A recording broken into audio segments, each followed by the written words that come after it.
Welcome to the Curiosity Podcast. I'm your host, Jennifer Brown. I explore my curiosity of really weird things, existential things, pop culture stuff, spiritual phenomena, animals, and all the other things with subject matter experts. What isn't there to be curious about? In today's episode, I explore my curiosity with emotions. My God, what an episode this is going to be. To unpack emotions, I'm joined by Dr. Treshonda, licensed mental health counselor in the state of Florida. She has been featured in Medium Magazine, Authority Magazine, has made many appearances on WESH in Daytona Beach, and has her own practice called Enriched Life Counseling and Consulting, LLC. We talked about the definition of emotions. What are emotions? How emotions and feelings are different, why it's important to reevaluate feelings that no longer serve us, what does it mean to be an emotional person, and like all things, how your childhood plays a big role in navigating your emotions. This conversation had me in my feels for sure. So let's get into my curiosity. What's Up with Emotions, featuring Dr. Treshonda Baucom. Hey guys, so as I mentioned, we have a very special guest for today's episode on What's Up with Emotions. We have somebody who is actually a family friend of me and my husband. Her name is Dr. Treshonda, and she has this amazing counseling company called Enriched Life Counseling and Consulting. From what I read, and you let me know if you want to fill in any sort of blanks, Dr. Treshonda, but it seems like your background in therapy has really focused a lot on children, young adults, and teenagers. So she's here to really break down my curiosity around emotions. So Dr. Treshonda, is there anything about your background you want us to know a little bit more about before we dive into this conversation about emotions? No, I think you pretty much hit it on the head.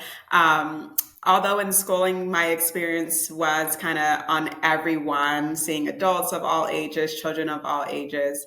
I think my passion lied within working with kids and teens and their parents. Okay, great. And I think I might even have like a curiosity about children in therapy. I have a little sister who is very transparent about being in therapy since she was 6 years old. And her therapist just recently told her that she no longer needed to be in therapy, and she is 23 years old. So she's been in therapy consistently for whatever that math is, which I'm not good at. They were like, you're good. You can take a break. So it's just always interesting hearing about children in therapy.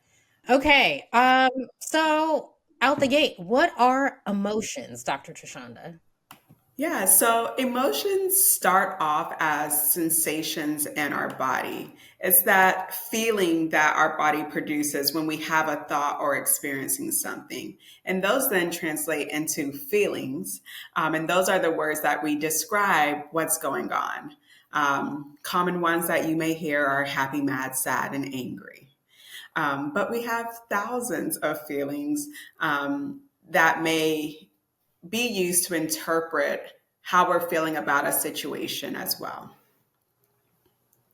Okay. And this is what's interesting because I've always thought emotions and feelings are the same thing.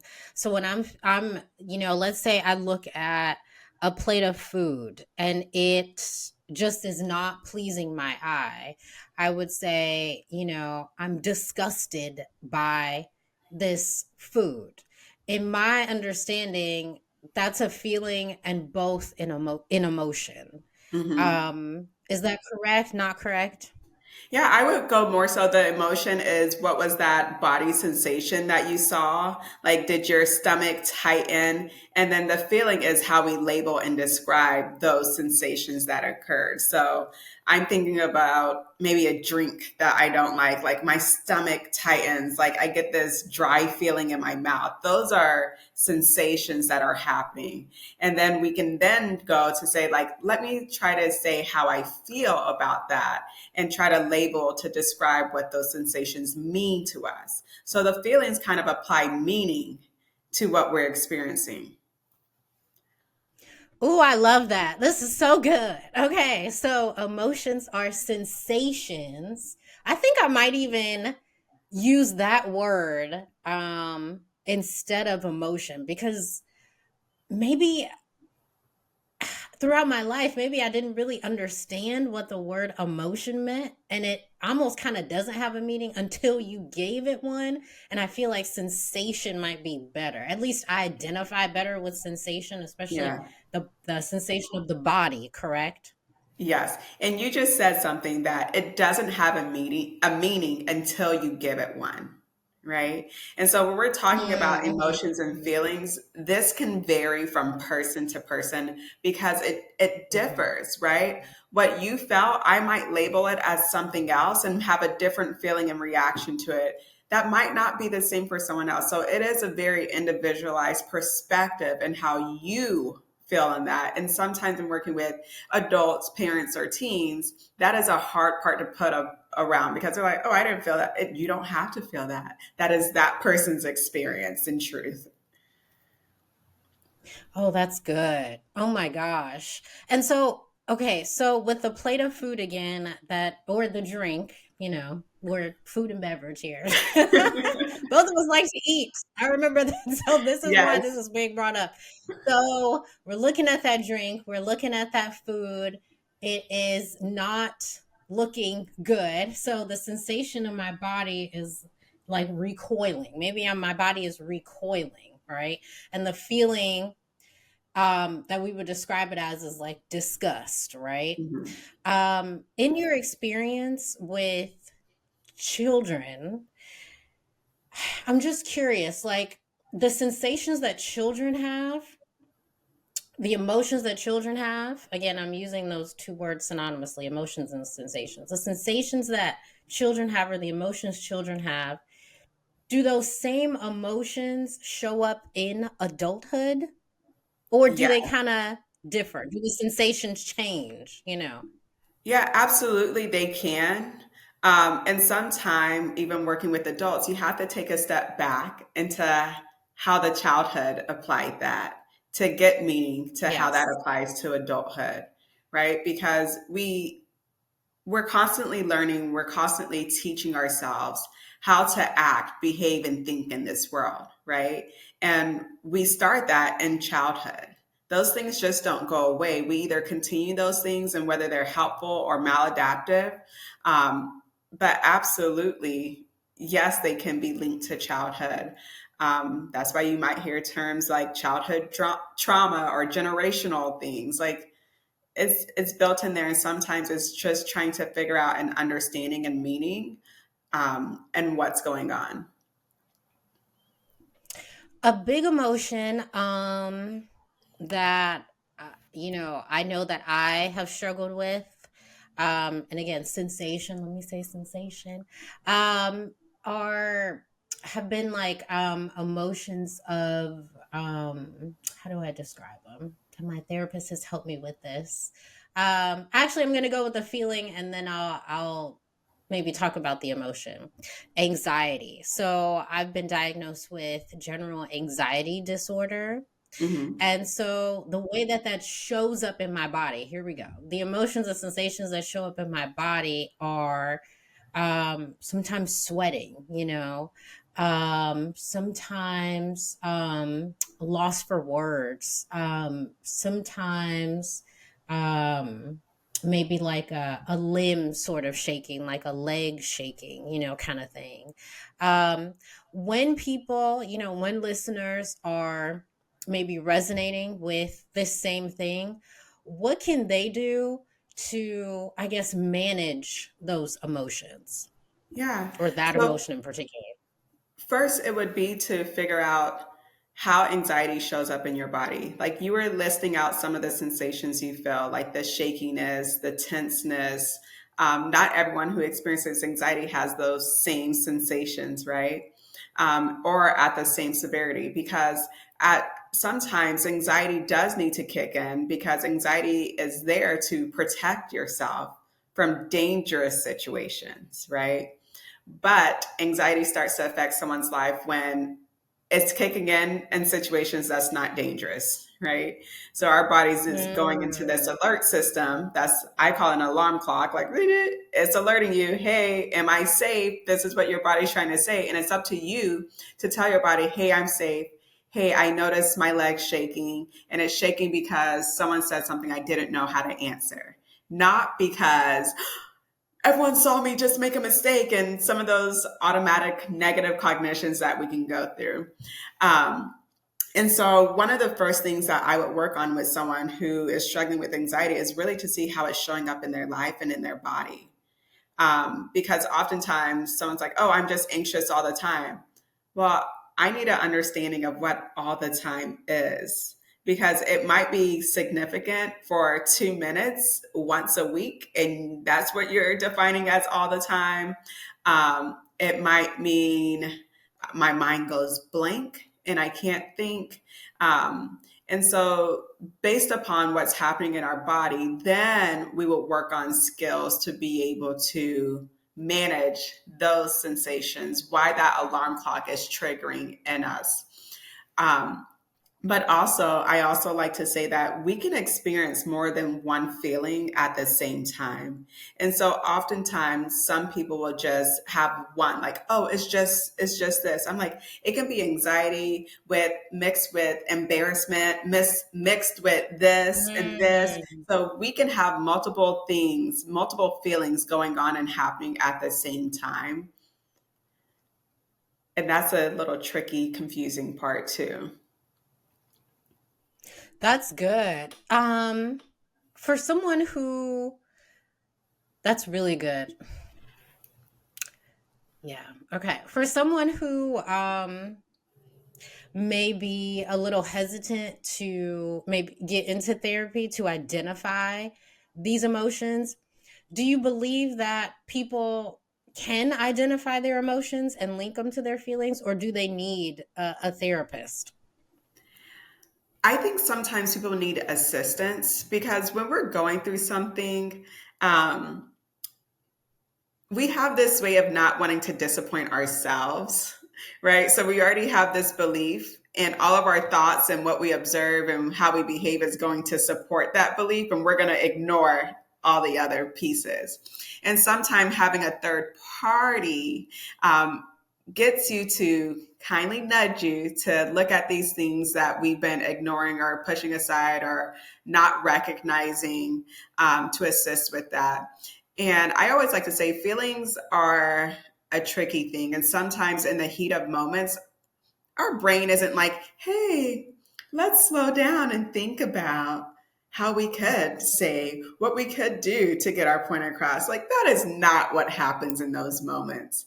However, after practice and sometimes going through that, we can work towards getting to there. And sometimes we might have setbacks.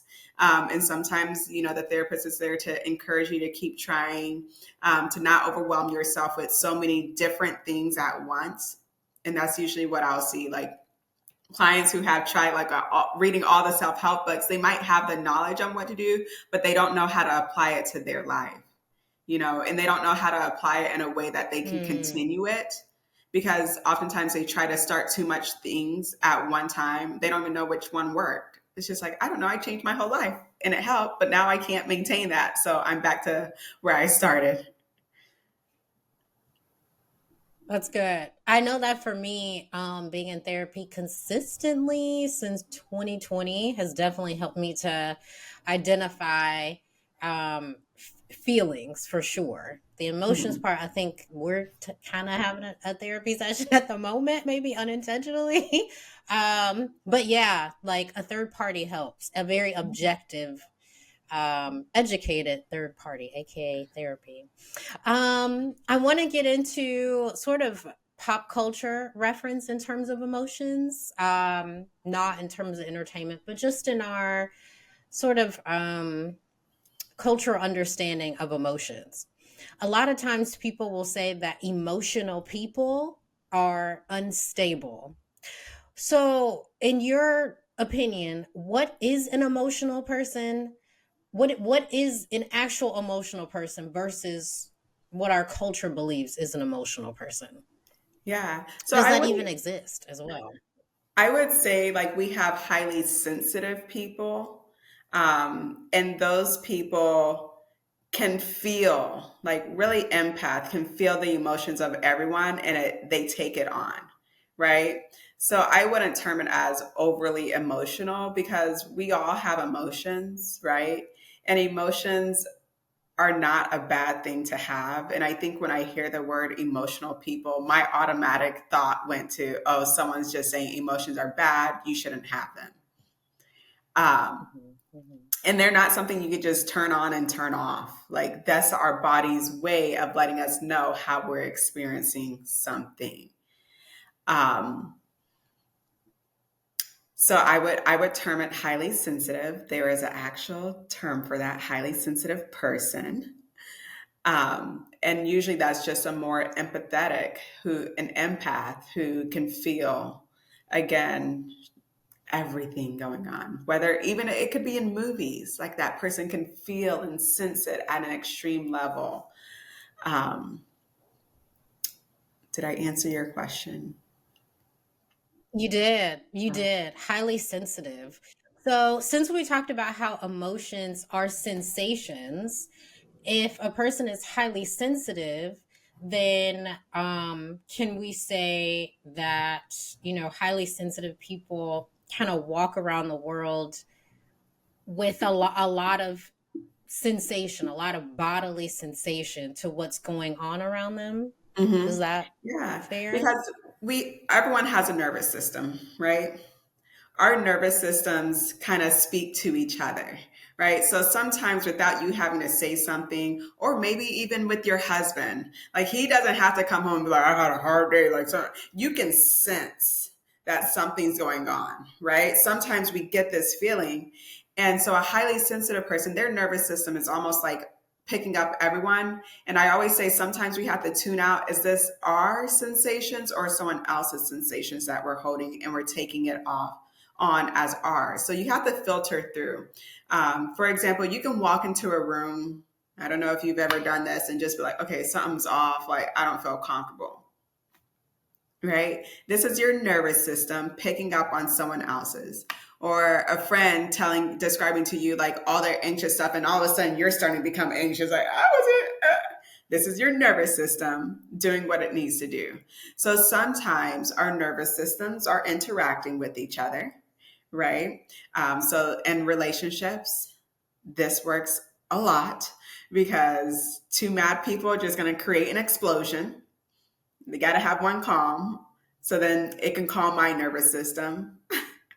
And so there's many scenarios where we can see this interacting, and that's the component where it can become confusing and overwhelming, because your nervous system doesn't say, "Hey, this one is Johnny's, and this one is Susan's, and this one is so and so." No, when you feel it, it's like this is all mine, and then we need to take back and filter through. This is my husband's. This is my friend. This was work one. Ah, this is really truly how I'm feeling in regards to this. What I'm also hearing too, especially when you talk about two people being really upset with each other and, maybe, yelling, screaming, all of this and creating an explosion, I'm hearing the word energy too. Hmm. Would you throw in the word energy with emotions? Yeah. Now, I'm not the expert in that holistic approach, but definitely I know that you could definitely interchange them. And exactly why, like interventions like meditation, the music, energy, all of those have heavy research on it too. And so, yeah, just looking at whatever theory you're observing things through, you might hear terms like energy, as you said. Okay. Um, so there are some emotions that have been demonized. Um, Rage, anger, sometimes sadness, prolonged sadness, um, fear, and then other emotions that are more heralded, maybe because they make other people feel more comfortable, like happiness, contentment. What else? I'm trying to think. Um, yeah, I don't know why those are the only two I'm bringing up. Like But joy, in your courageous. professional opinion, courageous, thank you. Um, in your professional opinion, are there any emotions that are harmful? No. So feelings are just feelings, right? What we do with those Mhm. feelings are the places that people then allude, oh, that's a good feeling to have, that's a bad feeling to have. So, one of the basic Yeah. concepts is feelings are just feelings, right? They mean nothing more, nothing less than that, right? You control what you do with those feelings, right? There's plenty of people who can use disappointment, anger, and rage, um, and do something beneficial, do something that's not harmful, right? But we also have a subset of people that have those feelings and they weren't taught the proper way to navigate those. And so they produce more harmful reactions with it. And so it's not the feeling that's bad, it's what we do with those feelings, right? Um, for example, I could be angry and I can go punch a punching bag. It's not hurting someone else, it's not hurting myself. That's an appropriate thing to do with my anger, right? I can also be angry and I can come home and start hitting people, yelling, cussing out. It's probably not the most beneficial thing, right? So, one of the most basic concepts, again, that I like to always say feelings are just feelings. They're not good, they're not bad, they are just there. I love that. I was talking to my therapist and I was obviously being very transparent, as you should be in therapy. Because if you are going to be in therapy, it's very important to tell the truth. Okay, no matter how embarrassing you might feel, whatever. So anyway, I'm telling her about this feeling I'm having, um, and the actual sensations attached to it, and it was a feeling that I felt embarrassed to have. Um, and she really encouraged me not to feel embarrassed. She said, rather, let's get curious about let's get curious about why you're feeling this emotion, why you're having this emotion, and the feeling attached to it. And I thought that was such an amazing way to sort of challenge my embarrassment. She said, let's be curious about it. Why are you feeling this way? Or why do you have this emotion and why are you feeling this way? So yeah, I just really wanted to share that. So in your personal experience, in your professional experience, what can emotions reveal about us? Ooh, they reveal everything about us, I think. Mhm. Um, they reveal how we handle situations. They reveal how we perceive situations too. They influence a lot. Um, Even something like love, right? Everyone has experienced love differently. And love doesn't look the same for everyone, right? For someone, it could be really combative, it could be harmful. And even though they don't like that, that's all they know. That's what love has meant. And for someone else, it could be serene, it could be nurturing, it could be this, which could impact any kind of relationship. And when I say relationship, it's not just romantic relationships, it's friendships, it's parent child relationships, it's um, intimate relationships, it's teacher student relationships, because it sets off our alarm. And again, it's our body's way of processing what thought we're having, and what we're experiencing. One of the things that's coming to my head is it also shows like those unresolved trauma wounds that we have, Mhm. Mhm. um, and it's a lot to unpack sometimes. For sure. You made me think about people that I've seen like on TV, In real life therapy sessions, or even on my reality shows where men and women are looking for a mate, and they're talking about how they really want a love that feels like home.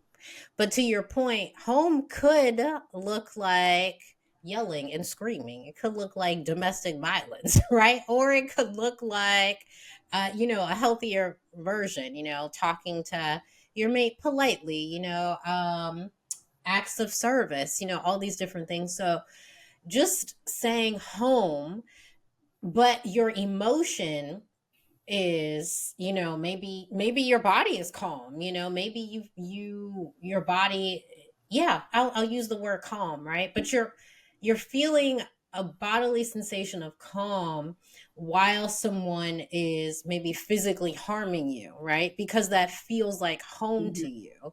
So my question to you is, how can we challenge our emotions? Is it even possible, and sort of use the example that I gave, where somebody's like, I want a partner who feels like home, but their example of home has obviously, to me, been very destructive and harmful. So yeah, how can we challenge our emotions?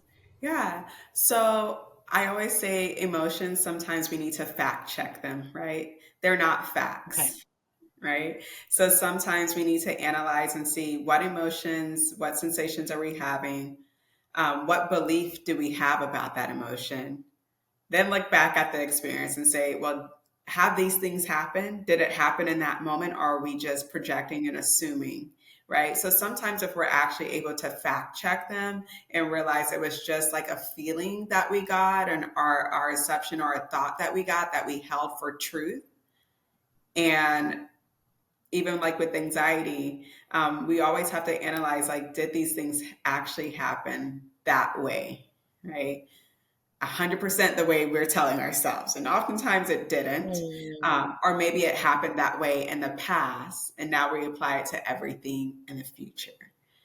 So sometimes by fact checking, it allows us to, again, slow ourselves down, think about what feelings we have, what thoughts that then produce, how we reacted with it, and have to go back to analyze. And that's the hard part. That's where a therapist could help you, because when we go back to analyze, again, we can analyze it with blinders on and like, oh, nope, that doesn't support my theory. Nope, that doesn't support that statement. Nope. Oh, that does. Because, your husband could have said, I'm sorry in that moment, have said, like, I love you. And you're just like, and all you did was just tell me. It's like, I just said that to you. What are you talking? It's like, you're not, I am listening. You only said, it's like, okay. So yeah, let's That's just funny. Yeah. remove the blinders. Let's check the facts and accept that sometimes we were just guarded and protecting ourselves. And it takes this vulnerable layer of removing that to admit some of that sometimes, or to step back through. Because at some point, maybe in your life, that served a purpose and it got you through something, right? But we don't need to have those same defense mechanisms going forward. So are you saying that it's okay to, I guess, reevaluate your emotions or even feelings attached to it? And if it's no longer serving you, then you can abandon it? Yes. Right? Because if we can't go back and analyze, we hold those things for truths. Those things then become our automatic way of thinking, feeling, and doing. Right? And until we can intervene each time, we're going to stay consistently that same way. Right? But if we intervene and start doing something different, our body and our brain, it slows down to say, hey, what do we do? What do we do now in this situation? And it gives you an opportunity to do something, to think a different way, to behave a different way, to feel a different way. And the more that you can do that and practice that in situations, those then become your automatic ways, right? So our brain is powerful that we can always unlearn and reteach ourselves something. The term is called plasticity, which means our brain always has the ability to change, right? But it's up to you to put that work in to change it. If not, we're just going to go based upon what we've already taught ourselves. Amen. Thank God for that. Can you say that word again? I want to see if I can say Hopefully, I don't butcher it. it. Plasticity. Plasticity, Yes, like plastic pretty much. isicity. Yes. Wow. Okay. Nice word. Plasticity. Oh, I know I got it wrong. I'm gonna have to share that with my Plasticity. husband too. He is the king of big words, as you know. So I So is my definitely need to tell him husband. I Nathan. learned. You see Maybe my it's an us reaction thing. I don't know. to that? Yes. So emotions. We're talking about it. We're in it. Are there people who don't have any emotions? No, it's not possible. Not even psychopaths. No, but we could condition ourselves to not have them, right? We could suppress them so well. Mm. Mm. We can guard ourselves so Okay. good that we don't allow people, I'm going to say, to hurt us, to feel that abandonment, whatever it is that was that strong thing, right? We can teach ourselves how to survive in that, right? And sometimes that's learning how to shut off some emotions. Mm. In the same way that we've been talking about how our emotions or sensations, are bodily sensations, right? If people are suppressing those, um, then, and this is an opinion, I know you're a therapist, but is there any merit to sort of saying that if you're suppressing emotions, they could have harmful effects on your body, on your health? Yeah, absolutely. I mean, there's tons of research on how emotions and feelings produce um, medical medical diagnoses, right? Anxiety, panic attacks, most people heart attacks, Mm, chest pain, right. irritable bowel Mm, syndrome, oftentimes tied with something psychological. So there's definitely a ton of research on the psychological effects of things and how it can produce medical components, right? So everything medical can also be psychological and vice versa. mm, But we also do have some people who are more emotionally based, and we also have some that are more rationally based, right? However, if I have someone who's more emotionally based, I'm going to try to get them into their thinking brain more, right? If I have someone who's only thinking based, I'm going to try to get them into their emotions a little bit more. And so getting them to see the linkage between those two as well. So, is there a healthier ratio that we should have as humans in terms of being emotionally based versus rationally based? Like, should I be 50% emotional and 50% rational? Yeah, I never thought of like a percentage. I just believe that both need to be on, and you need to be aware of both because we will lean more on one, and that's okay. But to be able to understand and conceptualize both, I think is beneficial. Okay. So, what does a rational based person look like? More in their thinking brain. So um, they would be able to describe a little bit more the thoughts that they were having, not necessarily the feelings that produced in their body or how they felt. Um, like it's like, do you have? It might be that person like, do you have feelings? What did that mean? Like, what did you feel? They're like, I was just, I had this thought. It's like, okay, well, when you had the thought, how did it feel? Like, I don't know. It's just, I have these thoughts. It's like, oh my gosh. right? Whereas an emotional person might be able to be like, that made me so sad and so, right? Be able to label feelings and describe like, my heart felt like it was breaking, but not really tie into more rational brain.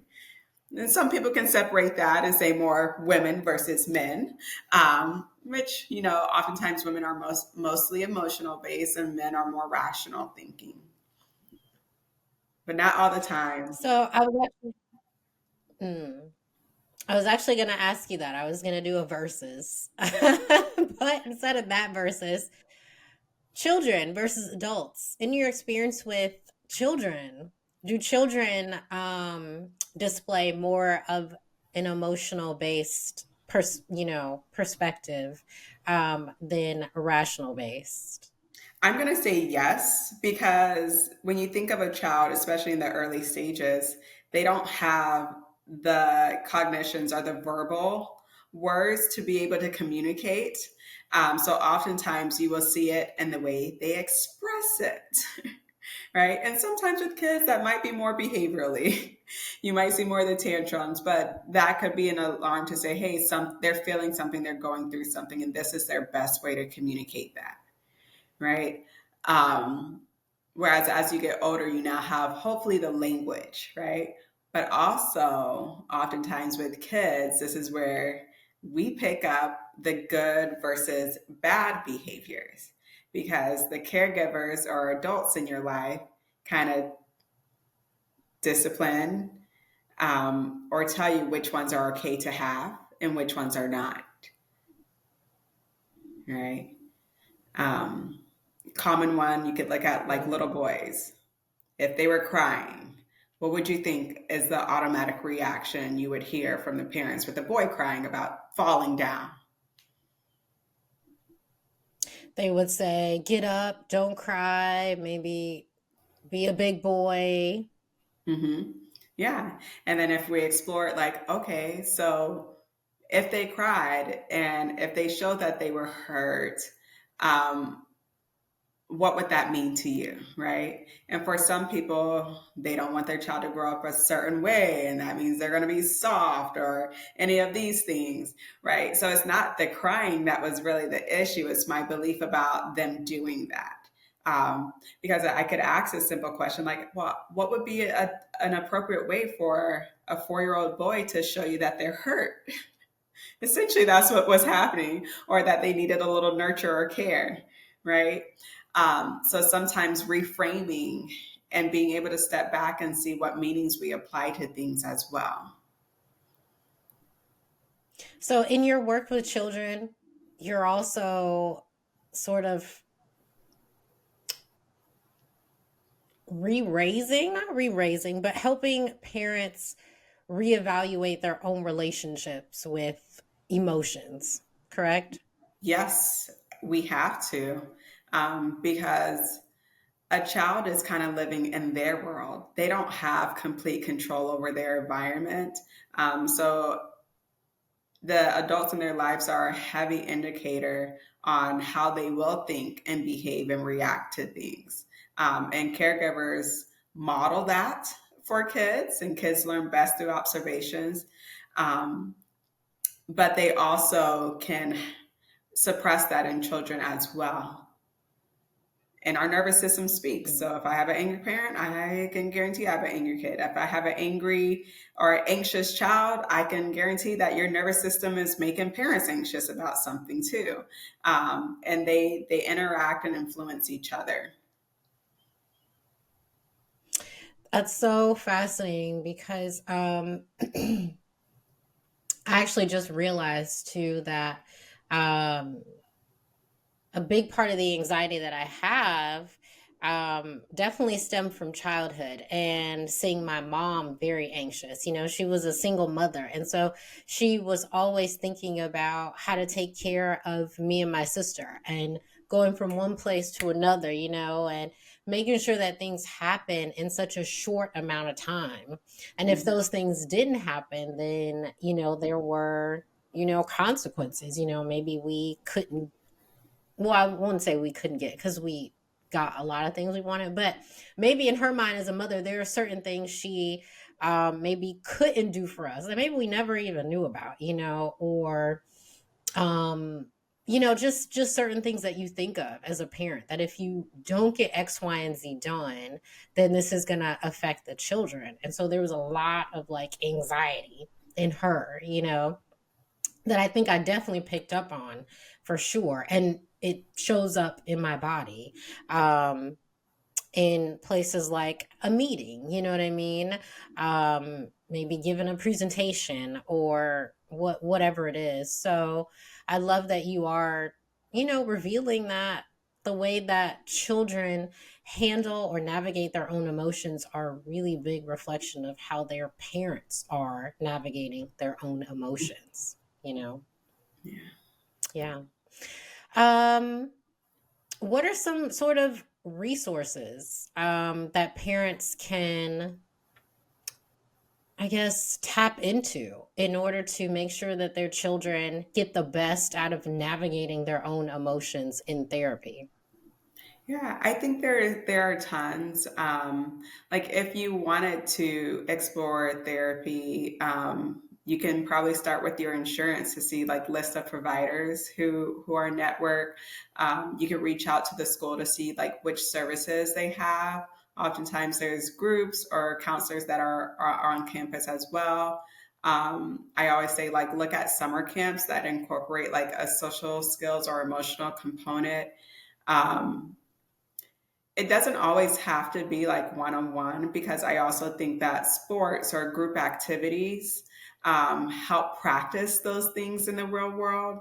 So, whatever you do on a one on one, you want to kind of make sure you give a kid opportunities to practice that in the real world, which means sometimes when we're practicing, we might not get it exactly how we want, but that's the purpose of practicing. And that's a hard part, because oftentimes people feel like a failure if it didn't really go as planned, or they felt like it could have went better. And to encourage yourself to try again. There's tons of self-help books, right? So the more knowledge, the more understanding that you can probably get on developmental stages, on attachment, on feelings. Um, I would say those are good starting points. There's also tons of social media people, but sometimes I'm always weary. Like sometimes people just go based upon their own experiences and want to apply it to the masses, which could leave you feeling like a failure if that technique or strategy didn't work for you. So sometimes I'm always saying be careful too, um, because we could block our own self from trying again if we look at those. Um, that's kind of what I could think of off the top of my head. Okay. Well, I have another one, which is reaching out to you at Enriched Life Counseling and Consulting. Duh. If you're in Florida, correct? You're Correct. licensed in Florida. Tell us about that. Yes, so our office has about 9 clinicians that are available. We see everyone from children up to elder adults. We also see couples as well, whether that's premarital or through the marriage. And we'll be starting some groups, some social skills groups, some DBT groups, and also yoga meditation group coming soon as well. So our website is www.enrichedlifecounseling.com, and our phone number is 407-593-4500. Thank you. And I had no idea that you guys were offering marriage counseling. Now I definitely want some emotional tea. So before we before we head on out of here, what is my question regarding emotions and marriage? I have so many. Um I have so many. Is there anything that you want to share about emotions and marriage? Maybe the most common, what's been like the most common emotion? I think Yeah, in the married couples you've counseled. I think maybe just a lack of understanding, right? So communication is huge. And so oftentimes when we feel unheard For some, it can translate to not being loved, lonely, dismissed, abandoned, not connected, etc., etc. And so I would say that is the most common. And also, for example, our therapist is a EFT trained and it focuses on emotions and attachment, right? So you look at the attachment history, even from childhood, right? So, how did your parents navigate conflict? What did it look like? What did you do when your parents did that?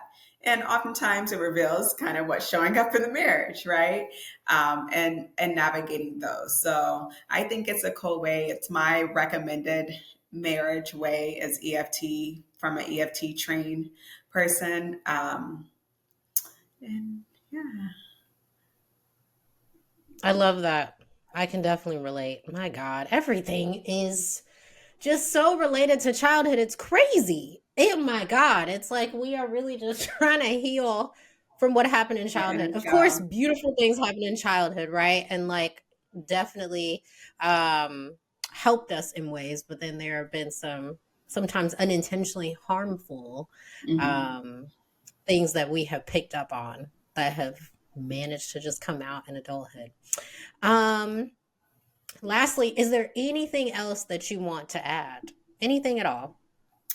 I would say that, to expand your knowledge on feelings, being able to label them, um, Google feeling lists, right? There's tons of them that are on there. Have that with you so that when you're in a situation, you can kind of reference that list to kind of highlight all the feelings that came up just from that scenario, and you can kind of see like which ones you have reactions to. But one of the first things I really just try to focus on doing is just expanding our feelings understanding from the traditional happy, mad, sad, like, and also knowing that it's okay to feel more than one at the same time, and they could be polar opposites. Like I felt angry in love, like it was so confusing. Like I didn't like you doing that, but then it was right.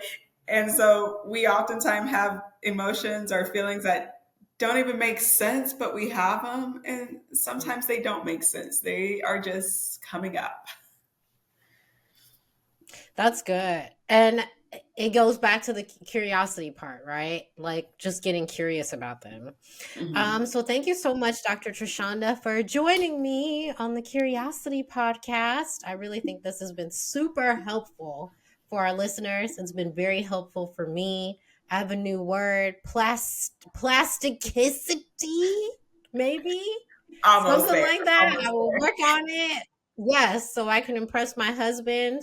Um, but please, please, please follow Dr. Treshonda on Instagram. We do need that handle name. Yes. Let me look before I misquote.